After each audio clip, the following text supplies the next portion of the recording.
ओम जय श्री हरि विष्णु। जय माता रानी। दोस्तों, आपके अपने चैनल धर्म साधना में आपका बहुत बहुत स्वागत है। माँ भगवती दुर्गा की कृपा आप और आपके पूरे परिवार पर सदा सर्वदा बनी रहे। दोस्तों, आज की वीडियो में मैं आपसे बात करने वाली हूँ गुरु पुष्य नक्षत्र के बारे में। गुरु पुष्य योग लग रहा है 25 मई 2023 को, यानी कि गुरुवार के दिन। और आप सभी जानते हैं कि गुरु पुष्य योग में किया गया कोई भी कार्य बहुत अधिक शुभ फल प्रदान करता है। तो आज की वीडियो में आप जानेंगे कि गुरु पुष्य योग में आपको कौन सा कार्य करना है और कौन सा कार्य नहीं करना है। तो कल के बारे में संपूर्ण जानकारी मैं आपसे शेयर करने वाली हूँ और बहुत ही छोटे छोटे और बहुत ही अचूक उपाय जो कि गुरु पुष्य नक्षत्र में शास्त्रों के अनुसार वर्णित किए गए हैं, वो सभी उपाय आपसे शेयर करने वाली हूँ। और हाँ, इससे पहले भी जो गुरु पुष्य योग आया था उस समय में मैंने कई सारे उपाय आप लोगों से शेयर किए थे, तो अगर आप चाहें तो उन उपायों को भी कर सकते हैं। तो आज की वीडियो को पूरा ज़रूर देखिए और अगर आपको आज की वीडियो अच्छी लगे तो इसे लाइक भी ज़रूर कीजिए, क्योंकि आपके लाइक्स, आपके कमेंट्स मेरे लिए सबसे ज़्यादा महत्वपूर्ण होते हैं। यही एकमात्र जरिया है जिनसे मुझे पता चलता है कि आपको ये वीडियो अच्छी लगती हैं और आपके लिए ये वीडियो उपयोगी है। तो अगर वीडियो अच्छी लगती है तो लाइक तो ज़रूर ही किया करें। इसके साथ ही कमेंट बॉक्स में माता रानी के नाम का जयकारा भी ज़रूर लगाएं। इससे आपको सकारात्मक ऊर्जा की प्राप्ति होती है। और अगर आपका कोई भी सुझाव हो, कोई भी प्रश्न हो या कोई भी विशेष वीडियो देखना चाहते हैं तो इसके लिए भी कमेंट बॉक्स में ज़रूर लिखें। और चैनल पर पहली बार आए हैं, अभी तक आपने चैनल को सब्सक्राइब नहीं किया है, तो आज की वीडियो अगर आपको अच्छी लगे तो चैनल को सब्सक्राइब ज़रूर कर लीजिए और बेल बटन को भी प्रेस कर लीजिए। तो इससे ये होगा कि इस चैनल पर जो भी नई वीडियो अपलोड होंगी उनकी नोटिफिकेशन आपको सही समय पर प्राप्त होगी। तो सबसे पहले जानते हैं कि गुरु पुष्य योग कब से प्रारंभ हो रहा है और कब समाप्त हो रहा है। देखिए, गुरुवार के दिन जब पुष्य नक्षत्र होता है तो इसे ही गुरु पुष्य योग कहा जाता है। और गुरु पुष्य योग का प्रारंभ हो जाएगा सूर्योदय से ही, मतलब सूर्योदय के साथ गुरु पुष्य योग प्रारंभ होकर और समाप्त होगा शाम को 5:54 पर, मतलब लगभग 6 बजे तक। मतलब पूरे दिन आपको गुरु पुष्य योग का अत्यंत श्रेष्ठ और दुर्लभ संयोग प्राप्त हो रहा है। तो काफ़ी समय है आपके पास, मतलब पूरे दिन का समय है। कोई भी उपाय कर सकते हैं और कितने भी उपाय किए जा सकते हैं।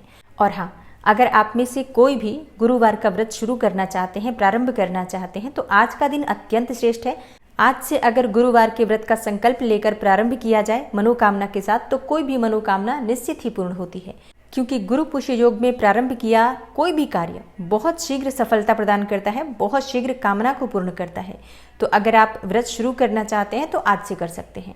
और इसके अलावा आप चाहें तो कोई भी खरीदारी कर सकते हैं, जैसे कि सोने की खरीदारी आप कर सकते हैं, चांदी की खरीदारी कर सकते हैं, महंगे धातु रत्न खरीद सकते हैं। जो भक्त पुखराज धारण करना चाहते हैं और पुखराज रत्न खरीदना चाहते हैं वो आज के दिन खरीद सकते हैं और आज ही के दिन धारण कर सकते हैं। और जिन जातकों की जन्म कुंडली में गुरु यानी कि बृहस्पति कमजोर हैं, आज के दिन सोने की अंगूठी खरीदिए, अपनी तर्जनी उंगली में धारण कीजिए, तो आपको गुरु ग्रह का शुभ फल प्राप्त होगा। मतलब देखिए, अगर आप पुखराज नहीं धारण कर पाते हैं तो सोने की अंगूठी भी अगर तर्जनी उंगली में धारण की जाए तो बृहस्पति मजबूत होते हैं, शुभ फल आपको उनका प्राप्त होता है। इसके अलावा केले की जड़ का उपाय मैं आपको पिछली वीडियो में बता चुकी हूँ। केले की जड़ लाकर उसकी पूजा आराधना करके उसे आप धारण कर सकते हैं, अपने गले में धारण कर सकते हैं या फिर अपने दाहिने हाथ में धारण कर सकते हैं, बाजू में धारण कर सकते हैं, या अगर नहीं भी धारण करना चाहते हैं तो एक पीले कपड़े में बांधकर अपनी जेब में, अपने पर्स में रख सकते हैं, धन रखने के स्थान पर रख सकते हैं, अपने गले में, तिजोरी में, व्यापारिक स्थल पर रख सकते हैं। केले की जड़ धारण करने से या केले की जड़ अपने पास रखने मात्र से शिक्षा में आपको सफलता की प्राप्ति होती है, नौकरी और व्यापार में आ रही परेशानियां दूर होती हैं, संतान प्राप्ति की कामना पूर्ण होती है, विवाह में आ रही बाधाएं दूर होती हैं, शीघ्र ही योग्य जीवन साथी से आपका विवाह संपन्न होता है, दाम्पत्य जीवन मधुर होता है।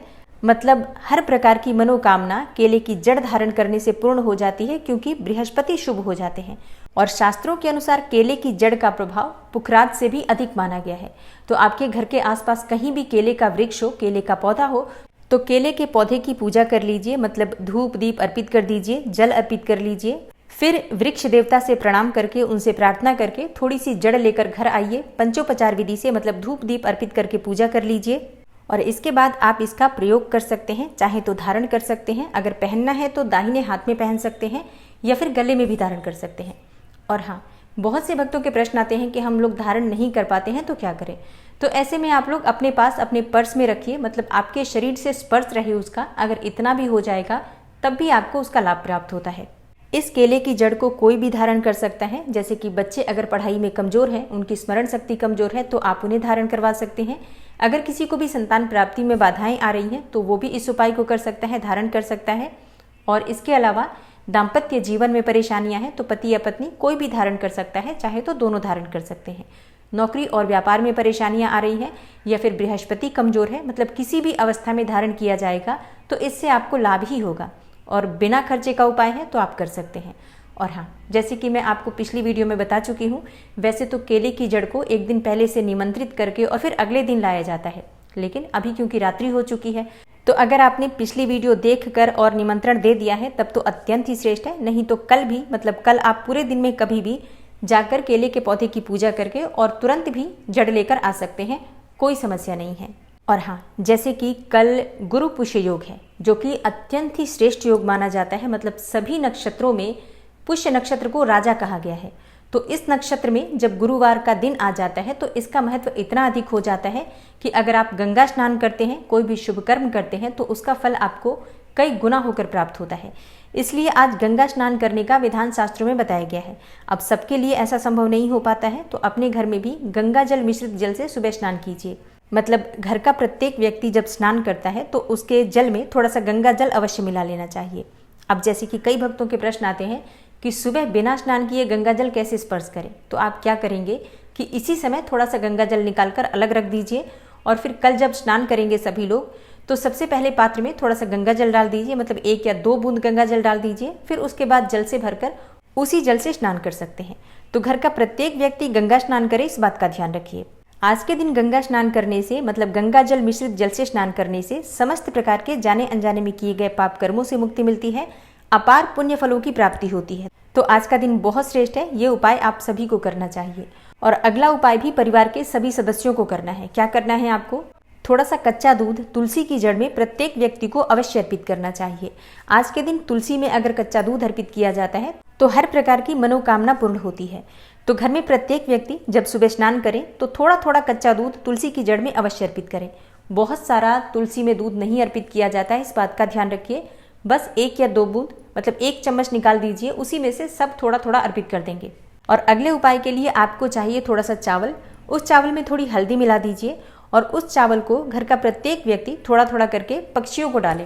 सब लोग नहीं डाल पाते हैं तो आप क्या कीजिए, एक पात्र में हल्दी मिश्रित चावल रख दीजिए, सबसे बोलिए स्पर्श कर लेंगे, हर कोई हाथ लगा दे उसमें।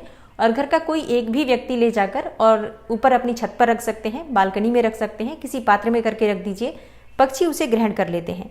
और हाँ, अगर ऐसा संभव ना हो तो किसी खुले मैदान में जहाँ पर पक्षियों का आगमन होता है वैसे स्थानों पर भी आप डाल सकते हैं।